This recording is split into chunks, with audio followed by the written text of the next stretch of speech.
Oh, and let's start with the moment that we saw right there because they had a fourth down try blow up in their face earlier, deep in their own end, gave the Packers the ball back.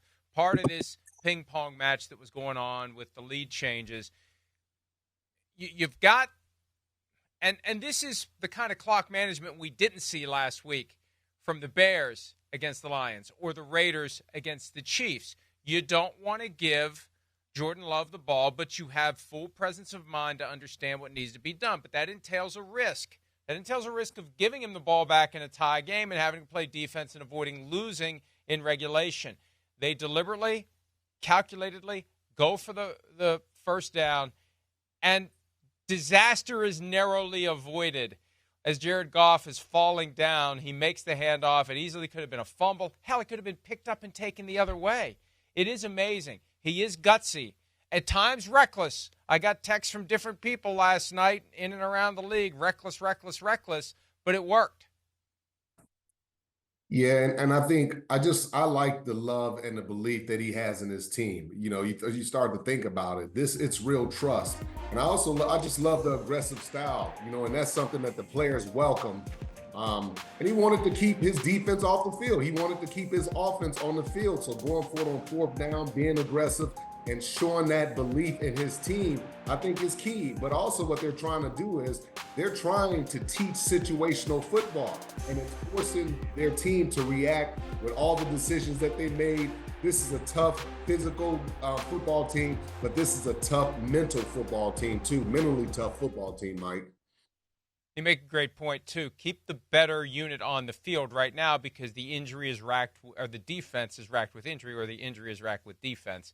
One or the other is right. But keep the offense out there, stay in control of the game, frustrate the Green Bay Packers. Don't give Jordan Love another chance as he heated up later in the game. Wasn't great early, but came alive second half.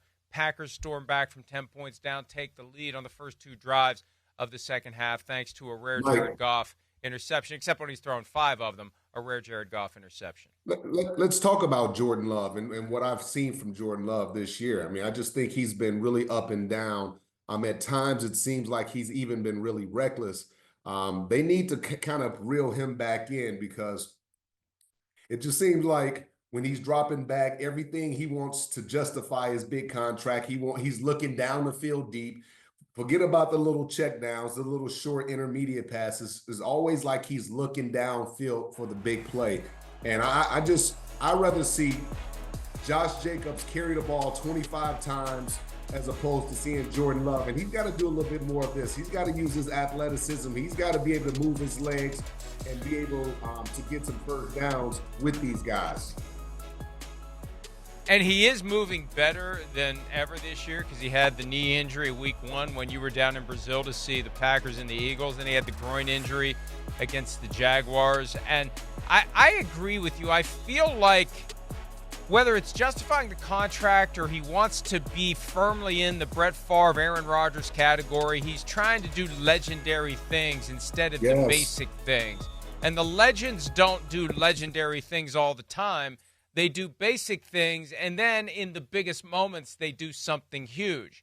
You don't do something huge every drive of every game. You're not Superman all the time. A lot of times you're Clark Kent, and you just run the offense, and those moments come to put on the cape, go into the phone booth. Nobody knows what phone booths are anymore. Go into the phone booth, come out as Superman, and do something there. But not every snap. That's a great observation. Not every snap, not every throw are you trying to do that thing that's going to make people say, he's as good as Aaron Rodgers and Brett Favre. And then also, too, I mean, you look at his fundamentals. I mean, I'm not a quarterback, but I've been around the worst quarterback, in Ryan Leaf to ever be drafted. And I've been around the greatest one in Tom Brady. And the thing that changed everything with Tom, what I see now compared to quarterbacks, what Tom had done compared to quarterbacks now like Jordan Love, these guys don't set their feet. And that's the thing with Jordan Love. You talked about it. He's trying to be like Aaron Rodgers. He's trying to be like Brett Favre. He's throwing all these different angles. He's off balance. He's throwing sidearm. He's throwing off his back leg. And they got to get back to fundamental football with him, footwork. And I know Tom wasn't a great athlete, but Tom was really good in the pocket because he worked so hard on his footwork. He worked on keeping his vision down the field, and he worked on knowing the defenses. And for me, Jordan Love, at times, he just has this overconfidence in his abilities, and he's just slinging the ball up there for grabs. He's throwing the ball down the field when he should have a 5-yard check down. Take the easy check down. And Coach Dungy, I sit next to him every Sunday, and he always says, great teams do the simple things really well all the time. That's what they do. And we don't see the Green Bay Packers doing the simple things really well all the time. There was a moment last night where Jordan Love did one of those back foot falling back Aaron Rodgers type throws, and it was inaccurate. But when he let go of it, I thought that thing's going to be intercepted the way it's just kind of arcing up in the air. Fortunately, it was sufficiently inaccurate that no one had a shot at it. But those work only if they work. You get away with those if you deliver the ball accurately when you do it. When you do that and it's not accurate, the response is, why are you doing that? Like you said, do the simple things, like the Lions do. There's nothing flashy about the way Jared Goff delivers the football. He drops back, he waits for an open guy, he delivers it, and off you go. Now, when you have great skill position players, when they have the ball in their hands, it looks a little flashy, but they are very basic, very simple. Trust an awesome offensive line and just let your guys do their thing, and they're not trying to do too much. Great point. Jordan Love, at times, trying to do too much. It never feels like the Lions are trying to do too much within the confines of their offense. They go for it on fourth down a lot, but they're not trying to do too much on any given snap.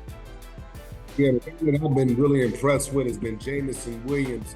I had a chance to talk to him when he came back from the suspension. Could we get off these highlights, please, so I can see you, Mike? I had a chance to talk to him. Hey, I had a chance to talk to Jameson Williams when he came back from his suspension, and I really liked the kid. Like, having to talk to him, he had this fire in his eye, and he said, it was my fault. I made the mistake. I got to be more careful what I put into my body. And I've just seen him really take off. You don't see the fear. You don't see him walking around scared and nervous about making a mistake. Now you start to see him playing with a lot of confidence, believing. And I tell you, Mike, this kid is turning into a really good player. He's building a lot of confidence. And if they can, and he's a smaller guy. He's not afraid to come across the middle. He'll catch an out route. He'll catch a 60-yard deep pass. So he's not a one-trick pony. So I like this kid. I like his mindset. And a big part of it is Dan Campbell and the staff that he has around him. They have a great supporting cast, with all these great coaches. And, man, the Detroit Lions look really, really good offensively. They have some players who could easily be selfish, and selfishness can create problems because Jameson Williams doesn't get the ball as much as his talent would suggest because there's too many mouths to feed in the offense. Jahmyr Gibbs doesn't get the ball as much as his talent would suggest because you've also got David Montgomery, who doesn't complain that he doesn't get the ball more. Then you've got Amon-Ra St. Brown, who's got a high-end contract. Last night he was targeted 6 times, 5 catches, 43 yards. That's not the kind of night that a $30 million per year guy is going to have or is going to expect to have. So they do a very good job of spreading the ball around, and no one is complaining. It's easy to not complain when you're winning. If they were 5-7 right now, 6-8, however many games they've played, because this is the time of year where I can't keep track because not all the buys have been done yet, but that's my problem. There would be problems. There would be issues. There would be guys popping off, maybe on social media. Instead of posting the protections on the whiteboard behind him like Jahmyr Gibbs did, you would have Jahmyr Gibbs pointing out that, feed me, or I want the ball, or some other comment, free Jahmyr Gibbs, whatever it might be. But everyone accepts their role, even though no one in that offense has superstar numbers. You got 4 or 5 guys that have solid numbers, but no one has superstar numbers, and there are guys on that offense that could be superstars. Yeah, I look at 3 teams that I've been able to associate with: the Buffalo Bills, the Philadelphia Eagles, watching them up close and personal, and then you talk about the Detroit Lions offensively and guys not being selfish. One thing that Greg Russo of the Bills said to me, he says, "Hey, we have a good team because no one cares about the stats. No one cares about if they catch 8 passes or if they catch 2 passes. All the guys are concerned about, are W's. And I think that's what I see from the Detroit Lions. That's what I see from their superstars. Amon-Ra Brown, I don't think he had maybe one catch in the first half, then he comes back, and in the second half, he does some work. But this is the main characteristic that when I'm talking to these teams, the Philadelphia Eagles, they say, hey, A.J. Brown says, I don't care if it's 3 catches. I got to try to make those 3 catches for 3 touchdowns. That's the mindset of a championship team. It's not about individual accolades. It's not about justifying, the team paying you 10, 20, $30 million a year. It's about winning. It's about winning football games. And that's what the Detroit Lions are about. Unselfishness and guys not caring about all their individual stats. And I think Amon-Ra St. Brown has become the leader on offense when it comes to that mindset. And it may be as simple as the younger guys who think they could have superstar numbers don't dare pop off because they know Amon-Ra is the one they're going to have to deal with if they do. And if you saw the block he put on Xavier McKinney last night, you don't want to piss off Amon-Ra St. Brown. Mike, let me tell you something. I don't want to interview the guy because every time I see him on the field, I asked him, I said, dude, do you ever smile? Do you ever smile? Because he always so mean. He always looks so locked in. But that's just the background that he came from. And I tell you, you're spot on. Ain't nobody saying nothing about Amon-Ra St. Brown. He's the bully. He's the Hines Ward. He's the Steve Smith Sr. in that locker room. And nobody's going to mess with that locker room with him.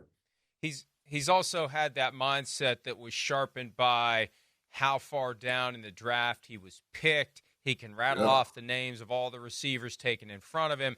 And for some players, you need to go through that experience on draft day, draft weekend, where you keep seeing other players going in front of you, and it strengthens your resolve. There was a time where it almost felt like to be a truly great receiver, you had to not be a first-round pick. Now, there have been many in recent years who have been great, but like Michael Thomas, when he was having his great run and he set the single-season reception record, he was motivated by the fact that he fell.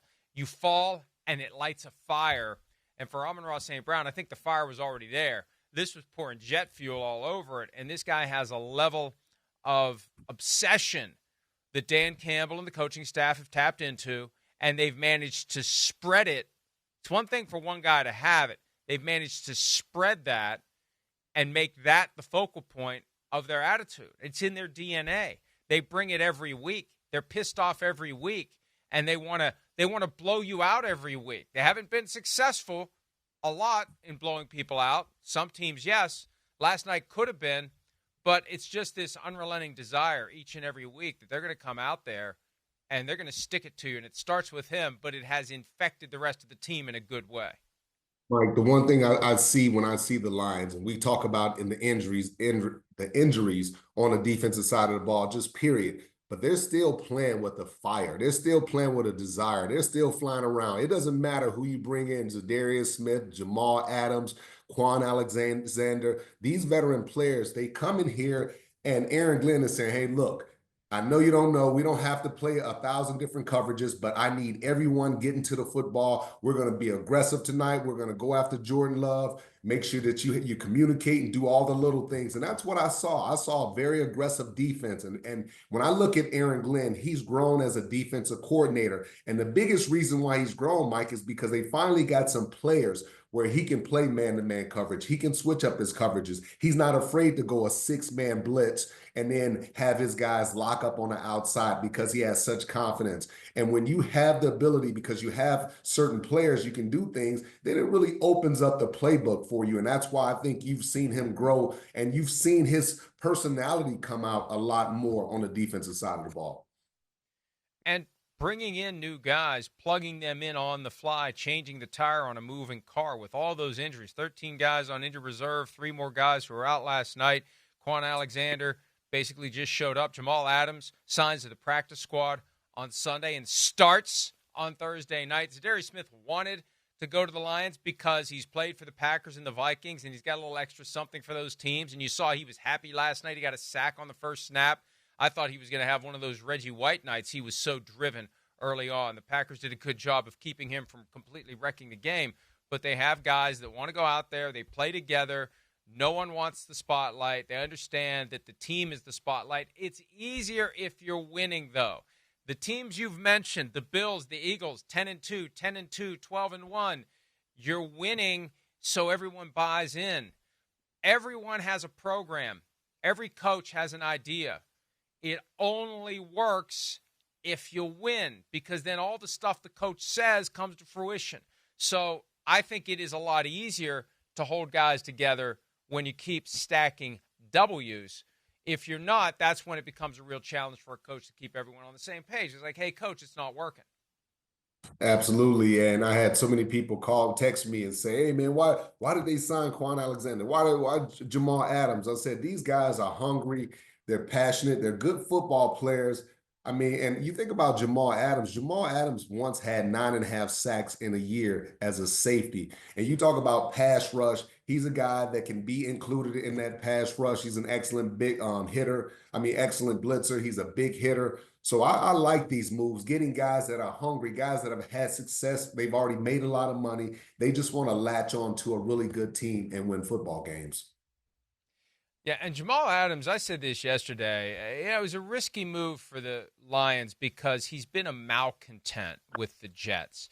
He's been a problem at times. There was the ugly incident last year with the Seahawks where he went after a reporter, attacked his wife, the appearance of his wife on social media, and then he was unrepentant about it, and it's just not a good look. But he's had an all-pro season. He's had 3 Pro Bowl seasons. The guy can play at a high level, and if anyone can plug a guy like Jamal Adams in at this stage of the season and get the most out of him, whatever's left. He had 1 tackle last night, but whatever's left, it's going to be Dan Campbell, it's going to be Aaron Glenn, it's going to be the Detroit Lions, because you're offering someone a chance to win, an opportunity to pursue a championship. It's a lot easier to get a guy to sign on because it's not just a paycheck. It's a chance at being part of something historic, and it is historic in Detroit. 11 straight wins. Never happened before. Mike, 12 wins, Mike, ties the franchise record. I think you make an excellent point, and just being a part of something special. When you look at a guy like Jamal Adams, and he's bounced around a little bit. He hasn't really been stable in terms of his injuries. So now he's just looking for a guy that he can play for, and just come in and not have restrictions. He can come in, he can play. And that's what Aaron Glenn gives you. That's why so many guys speak so highly of Aaron Glenn across the league, because they have so much respect for him, what he's doing, what he's been able to do without the talent, and then the way he grows the talent once they're there. You see Brian Branch. Brian Branch didn't just wake up and become a great player. I mean, you got to have coaches that believe in you, put you in certain positions, and allow you the freedom to be able to make and go out and have the confidence to make those plays. And Aaron Glenn has done a tremendous job. And just spending time with him when I was in Houston, you could tell just the maturity level, how passionate he is about his guys and how he wants to take care of the guys in that locker room and how much they respect him. It's really, truly awesome to see, Mike. Hi, it's Mike Florio. Thanks for watching PFT on YouTube. Hit subscribe for the latest news and analysis from Pro Football Talk.